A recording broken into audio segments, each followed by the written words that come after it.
Show. The Reflection Show. The Reflection Show. Welcome to The Reflection Show. My name is Ramsey Rizard. You never go to the mirror scripted, but you always go unscripted. And today I am blessed to have this amazing brother who I met on set for Love and Hip Hop Miami. I mean, our conversation was deep. Our conversation was profound. And I was like, you know, I have to have him for season 3 to sit down in this chair. He's the one and only celebrity international speaker, peak performance coach, the one and only Dr. Joe Johnson. What's up, brother? What's up? I ain't no celebrity. He said, I'm not no celebrity. If you Google his name and you go to his social media page, not only is his reels on fire, but his social media is on fire, and then his website is on fire. How do you do that, Dr. Joe? Hey, listen, I'm always branded. You see, I'm always branded. You're always branded. Always branded. I like that, purpose over dreams. Tell me more about that. You know what? A lot of us, we grow up, dream big, follow your dreams. Did you hear that when you were younger? Mm-mm. You never heard dream big, follow your dreams? Never. Ooh, okay. You must have grew up in the U.S. then. Yeah. We you see, I'm from Immokalee, Florida, okay? And I grew up in a single family. I grew up in I had a single mother. So single family home. So at the end of the day, like, my mother didn't have time to partake into our believing in our dreams. I got you. She didn't have time for that. Like, she was constantly working. She worked in the fields. Yeah. She worked in the packing's house, just to provide for us. So we didn't have that, believe in yourself and keep dreaming. There was none of that. It was clean the dishes, come and eat, lay down, go to school, figure out what you want to do. Oh, so you were in that survival mode. Right. You were in that survival mode. Well, I'll say this. In traditional education, right, what you hear a lot is dream big, follow your dreams, right? And a lot of people do that. And then they get to that so-called end, the dream, and it has nothing to do with their purpose, right? So if you go to the fundamental definition of dreams and purpose, dreams are thoughts or ideas that may or may not come true. Purpose is the reason for which someone or something exists. Just the fundamental definition alone. Wait, hold on, Doctor. Dr. Joe's already taken off. He's already taken off. Hold on, you got to bring that back because I knew you were shifting when your body started going like this. Hey, you know, I'm starting to feel it now. Because right away you said, no, I never heard that. I said, we gonna talk about this. We gonna go. So tell me more. Say what you're saying. So once again, a lot of times we talk, but we don't know what a word or something means, right? So sometimes you have to go back to the fundamental definition. And when you go back to the fundamental definition of the word dream, it's thoughts or ideas that may or may not come true, right? But if you go to the fundamental definition of purpose, it's the reason for which something or someone exists. For me, when you look at those definitions, purpose is more powerful. There's a spiritual connection to the word purpose. Now, when I say that, see, people talk about finding their purpose or discovering their purpose. You don't do that. Your purpose is already in you. You have to do the work to unleash it. And if you never, I'm gonna say this, and we're gonna keep. If you never tap into the initial layer of your purpose, you will never get introduced to the other levels of your purpose. Hold on, Dr. Joe, because I got to scoot up closer to you for this interview because I don't think you guys understand what he just said. And I think the key word I want you to pay attention to in this conversation is he's talking about fundamentals, right? Fundamentals. And fundamentals are key. If you play in sports, you learn that it's fundamentals that win the game, right, Dr. Joe? For sure. And you're stating that it's the fundamentals that you need to understand for purpose and dream. So when you say purpose over dream, there's a fundamental that breaks the two. For sure. It's not the same. It's not the same. And too many people think it's the same, right? And now, for me, it's okay. One of the things that I don't do, I don't like to be status quo. I don't like to do what everybody else is doing. So another reason why I talk about it is because it's an automatic conversation starter. And it makes you think immediately, wait, no, it's not the same. Then we get into conversations. Do you believe the average human stopped to think? I don't even got to answer that question. We live in a world where you can tell somebody anything. You're right. And they'll just believe it. You're right. And that goes for our mama and daddies can tell us something, we'll believe it. Our grandma. And sometimes it's just coming from a place where they don't know and they're just trying to give you the best that they can. Yeah. Right? But what we got to understand is when you start learning to do the work on self and do the digging and really searching, because information is out here now, right? We have access. You have to make sure you take in whatever you need to take in so that you can create your thoughts, your beliefs, so that then your actions align with some of the things. And it's okay to change what you think or believe. That's the other part. I like that. It's okay to change what you think to believe. So let's go back to you when you were younger. Yeah. Before you were Dr. Joe Johnson, you were just Joey. Joe Johnson. I was Joey. Oh, you was Joey. Let's talk about Joey. Let's talk about Joey. Yeah. Because I feel like it's over time you evolved Absolutely. into this person. Yeah. And there was people along the way that helped to change your perspective towards life to build the man that you are today. For sure. When you were Joey, what were some of the traumas or things that you went through that made you recognize that there were more to life than where you were? Well, I think the first thing that I always think about is the representation. So my mother and father, right? You got to meet them. You got to meet my mother and father. Amazing. Hi, Mom. Hi, Dad. Yes, indeed. What's interesting, though, is they were divorced and got back together after almost 30 years. Wait, hold on. Yeah. That's uncommon. Yeah, very uncommon. They were divorced. They were divorced. And got back. Got back together. Yeah, yeah. And I think after my family and I went on the show, Iyanla Fix My Life, I think they were able to have a conversation with each other, right? Because a lot of times things go left because folks don't communicate, right? But that's my first, when you ask me about trauma, seeing some of the beefing that they had going on as a child, right? And understanding like, whoa, what's going on here, right? And then I think the other thing is, once again, before we started, I was talking about being a protector, right? I remember my mother had some guy she was dealing with, and I found out some news about, some things, and I had to get him. And he ended up pulling a pistol out on me. So imagine being a team trying to protect your mom and this grown man pull a pistol out on you, right? Wow. And so, there's things like that that's happened. But I think when you grow up in certain environments, you almost get to a point where you're just like, things like this happen and it's cool. Right. But when you're an adult and you look back, you're like, no, that ain't cool. That ain't cool. Yeah. That wasn't even right. Yeah. Because it's just like me, I thought, I love where I grew up. I love Immokalee. It taught me so much about who I am as a person, For sure. But when I look back, the condition I was in wasn't healthy. Yep. And you don't think about that until you reflect about your past, like where you grew up, the environment you were in, and this is why you think a certain way, and this is where fear began, all those things. Yeah. So to hear that, even through the process of your parents going through divorce and trauma struck you then, you still have to grow into this individual person. Yeah. How did you stay sane in the process of going through all of this? Well, I think I could admit now that I probably wasn't sane, right? But I had the protection of my mother, right? Because when you're little and a divorce happens, you kind of got to choose which direction do you want to go. Right. And we were with my father for some time, and I love my pops. He cool, he chill, he don't, but it was something about not being around my mother where I'm like, we got to go live with mama, right? Yeah. And so she was extremely strong, and I could almost say now she was probably so strong that sometimes it could be a hindrance to their ability to live the life that they want. But she was taking care of her children, And so, as I think about the question, my mama, I get a lot of my from my your mother. mom. Yeah. But I think that's what makes you so passionate about you towards people, goals and dreams and purpose. Yeah. Because you're very protective. Absolutely. About making sure that people understand that they've been given with a God-given gift. For sure. In life, and they have to protect it at all costs, and not to let people walk around and take advantage of their vulnerability. Yeah. Because you got to think about it. When you look at some of the statistics, they say about 52% of Americans are unhappy at work. Right? They Say that again. 52% of Americans are unhappy at work, right? They have another 71% that are disengaged while they're at work, and you have another 70-something% that are actively looking for a new job while they're at work. Why? Think about it. If you're not operating in your purpose, so many people spend time trying to figure out what they want to do, right?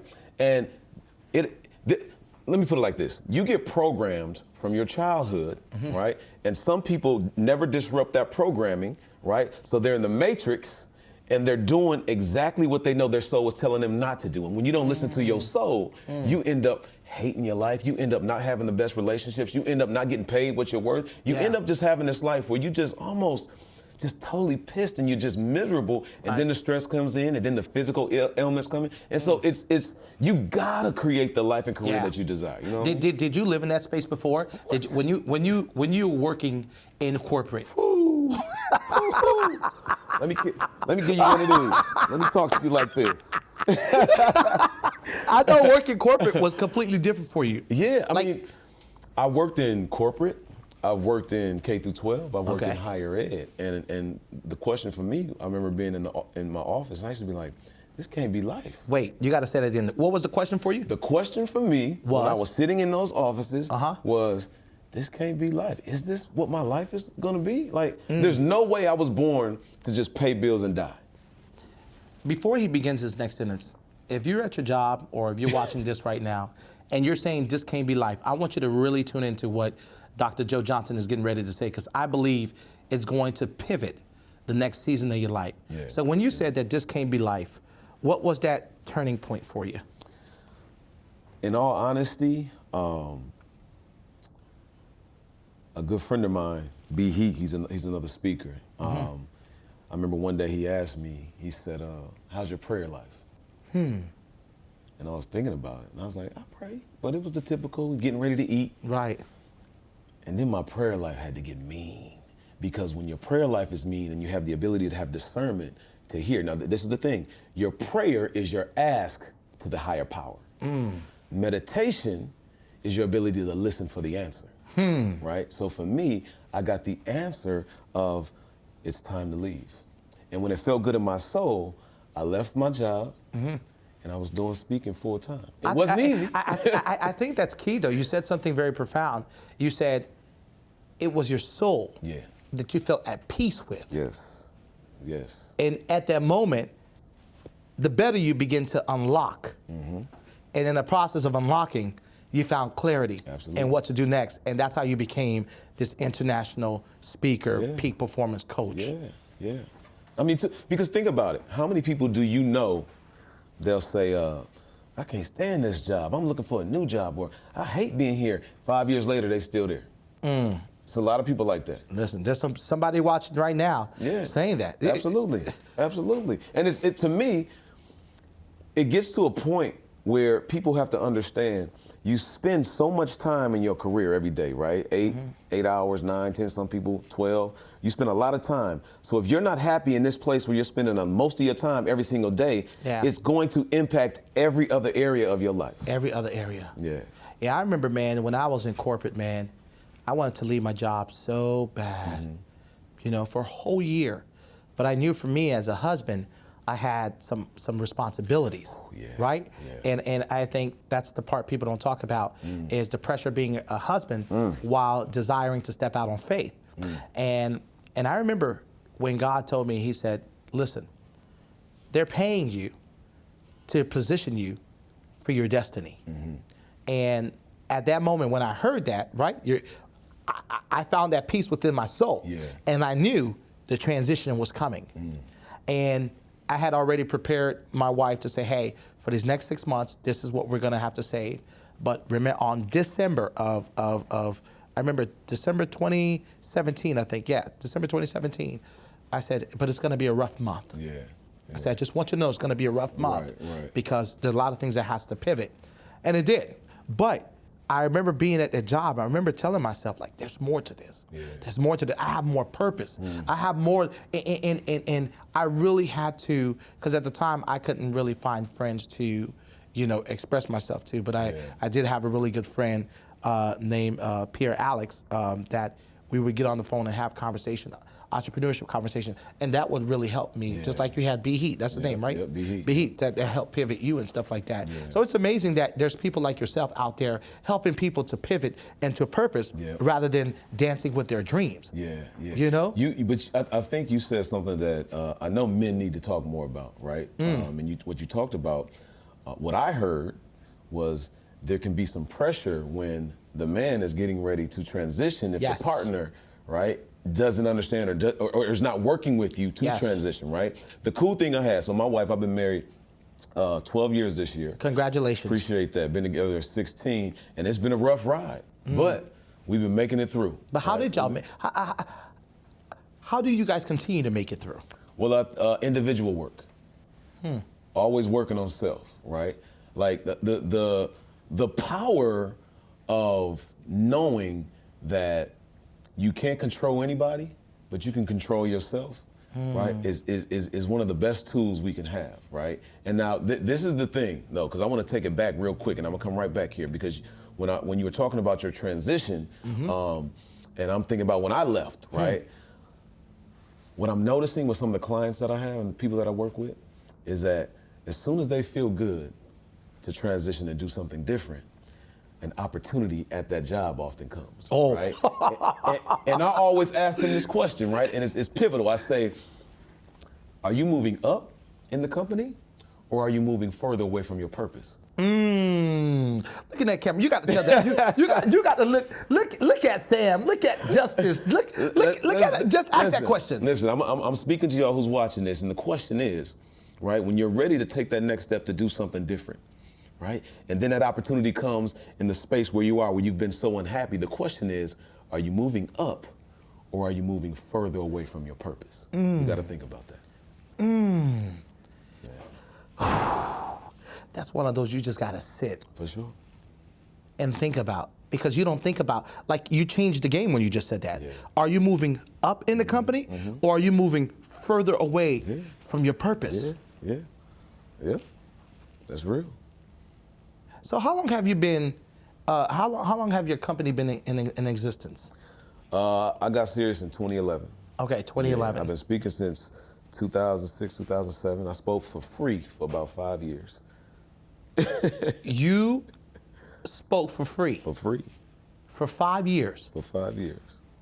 5 years. And you don't think about it when you're loving what you're doing, because it was almost because it takes time to figure out your flow, what's your style, how you do what you do, right?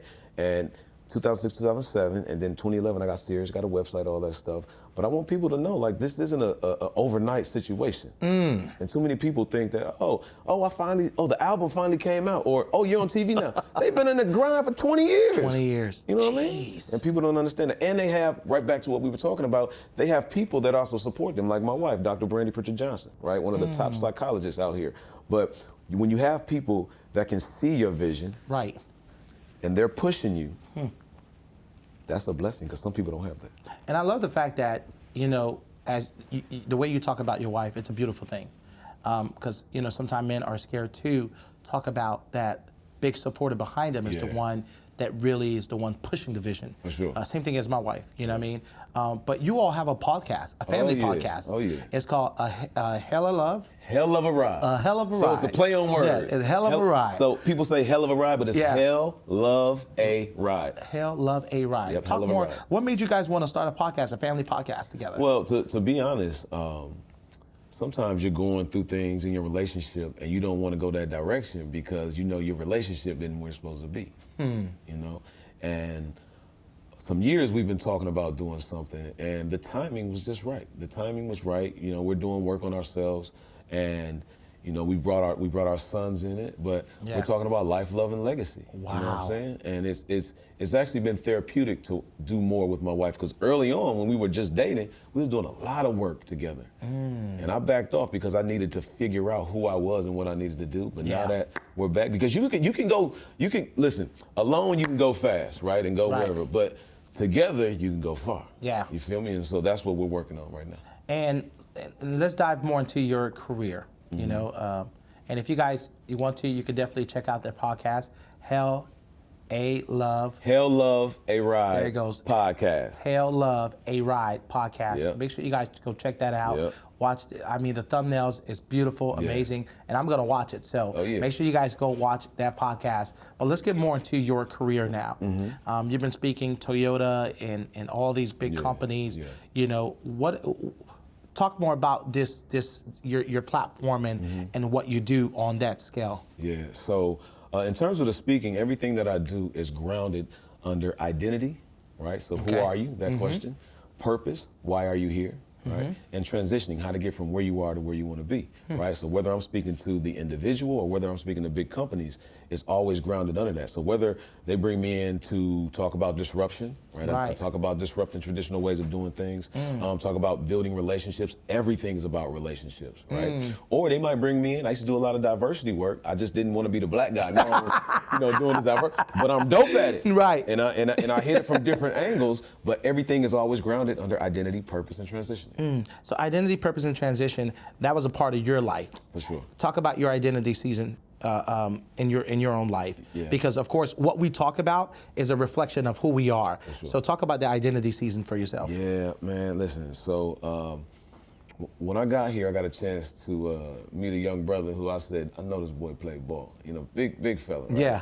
And because I played ball, and one of the things that I know is that my identity was me being Joe Johnson, the athlete. And when you're done playing and you no longer have that identity, right, and you're trying to figure out who you are, it can get rough. It can get rough. But what I realized was that a lot of the skills and things that I learned in athletics were transferable to the game of life. Yeah, right? but what you said something key though. A lot of these athletes do take their sport that they're in and they clothe themselves as if that's who they are, and really that's just a skill. That's it. That's not even the gift. That's right. That's right. And I had to realize and figure that out. And sometimes it takes. I worked out for these NFL teams and I didn't get picked up, crying. But now you got to figure your life out, right?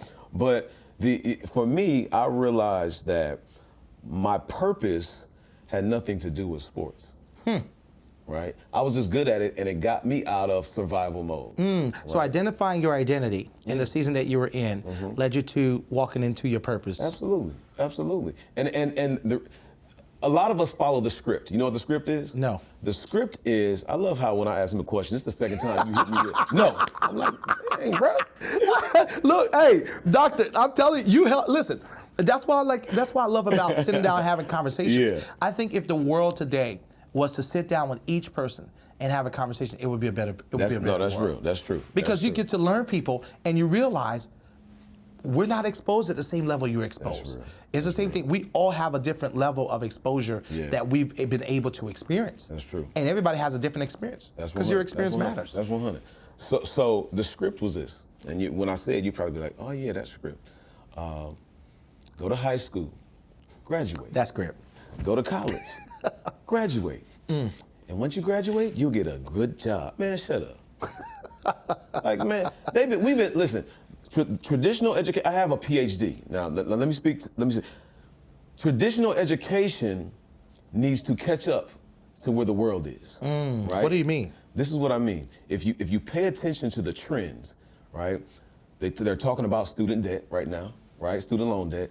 But if you pay attention to the trends, you also have the expectations of young people thinking they're going to make a certain amount of money, but they're going into these degrees where there's no way you're going to make $100K in that job. No, that's right? real. I saw a post literally yesterday where somebody posted and said, I went to school, $150,000. I got an entry job at $45,000 a year. Makes zero sense, right? Makes zero sense. So the thing is, if you allow traditional education to tell you what's going to create success in your life, a lot of times you'll always be upset. But if you begin to look at what's going on, the trends, like I tell my sons, like, hey, if you don't want to go to college, that's cool, but what do you want to do, right? After I finished my PhD, I got around so many entrepreneurs, millionaires, and I'm like, wait. I don't know none of this stuff. I got a PhD, why don't I know this? And so what I'm saying is we have to allow ourselves to diversify the information that we receive, diversify the environment that we're around, and that's about building your cultural capital, right? And your social capital. And a lot of people don't do that. Say that again, your social capital and cultural capital. Cultural capital is just your ability to navigate different spaces, right? If you coming from what people call the hood, and remember, the hood is not a place; it's a state of mind. That's right. Right. I agree. But if you come from that environment and you go to college where it's predominantly white, that's a whole nother ball game for you. So learning to navigate in that space is building your cultural capital, right? Networking, connecting with people, right? Yeah. And also your social capital is just who you know, who knows you. But what we tell people is it's not about what you know, it's about who you know. And I say, no, it's about who you know, it's about what you know, but more importantly, how you build relationships with the people you know. That's true, because relationship is currency. Everything. And, you know, I always tell the kids when I talk to them, I said, look, college, if you do go to college, understand it's a pool of a network. Yeah. That's where you meet your millionaire friends. Yep. Those who are consistent, those who are trying to figure out, because you're figuring out the way you think, but that doesn't define who you are. For sure. You know what I mean? Because a grade doesn't determine that's how smart you are. Yeah. You're already born smart. Yeah. You know, the grade only shows you your level of responsibility, how you manage your responsibility, the time you're putting into study and stuff like that. And I think, you know, this culture really have to start to understand, like, when you're born with success, you're only working to define what that success looks like. You know what I mean? Yeah, Like, and I always say this too, is like, and that's why I love when you talk about the fundamental of purpose, because I believe purpose causes you to die because it's meant to serve someone else. And then your passion is what keeps you alive, because it's what feeds you every day to be the greatest person that you can be. Yeah. You know what I mean? Yeah. Do you have any books out or anything? Oh man, come on now. You know, I had to throw that in there. Listen. so that people, now I know you do, but you know, but I want to be humble. You know, I want to be humble. Let everybody know how can they get to your books. Yeah. So you can go to purposeoverdreams.com. Okay. I have a lot of resources there. Have some free resources, video courses, books, and then also my book, Pursue Your Purpose, Not Your Dreams. It starts with you, right? Okay. That's my first book. But if you go to purposeoverdreams.com, you'll see all kind of resources. And give me a quick synopsis of your book. Yeah, so Purpose Over Dreams. Well, Pursue Your Purpose, Not Your Dreams is all about what I talk about every single day, right? So I'm walking people to how to unleash that, right? Now, some of the books that I have at purposeoverdreams.com, right, I'm talking about 5 things I wish I knew before I graduated with a college degree, right? I'm talking about how to live your best life, right? Moving from hurt to healed. Right. You know? I'm talking about, one of my books is How to Find a Therapist. You know, so there's so many different resources that people can take and implement. But the thing is this, people get books, which is great. They read them, which is great, but they don't implement the knowledge that they received from that book, and that's the issue. And So that's where your courses come. Come on now. But they still got to do the work. They still got to do the work. You still got to do the work. Nothing is going to, no success comes with no work. Say that again. No success comes with no work. And people think they be working, but when you really look at what it takes to be great, man, you got to put it in. You got to put it in. And that's why I believe you got to wake up every day choosing to sacrifice every hour that's given to you to find the best version of yourself. That's real. Because in the midst of that, while you're finding the best version of yourself, you find the best version of what's been given to you in life. You know what I mean? But Dr. Joe, we got to end the show. That's you cool. know, but before we end, I always say there is someone, Dr. Joe, who is a Joey on the other side of that mirror. And they are in need of some type of word of inspiration to help them to reflect and help them and to help inspire them and impact their lives or influence their thoughts. What words could you say looking in that mirror to that person watching right now? So I'll just say this. The number one thing is to always do work on yourself, right? And some people think, and I might hurt feelings when I say this, that you can just go to whatever spiritual organization you're connected to and get everything there, right? You might get your spiritual food there, but you may have to actually go see a therapist, right? You may have to get a coach. But understand, accountability is going to be important because you're accountable for your own life. And I always tell people, your ability to be accountable is directly connected to your accounts receivable, right? So if you feel like you don't have the money, right, the richness, and richness don't mean money all the time, but if you feel like you don't have the richness in your life that you desire, that means you need to work on yourself. And there's nothing wrong with you because we all need to work on ourselves, right? We're all a masterpiece and a work in progress at the same time, right?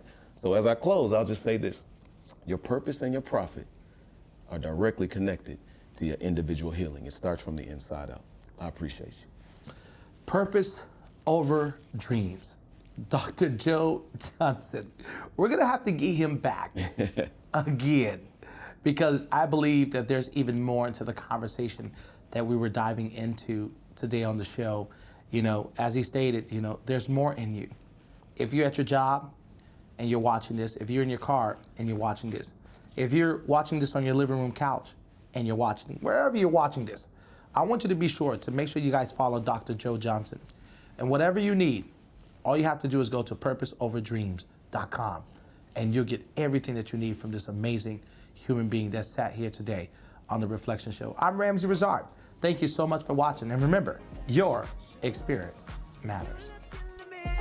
What you get is what you see on The Reflection Show. The Reflection Show. The Reflection Show.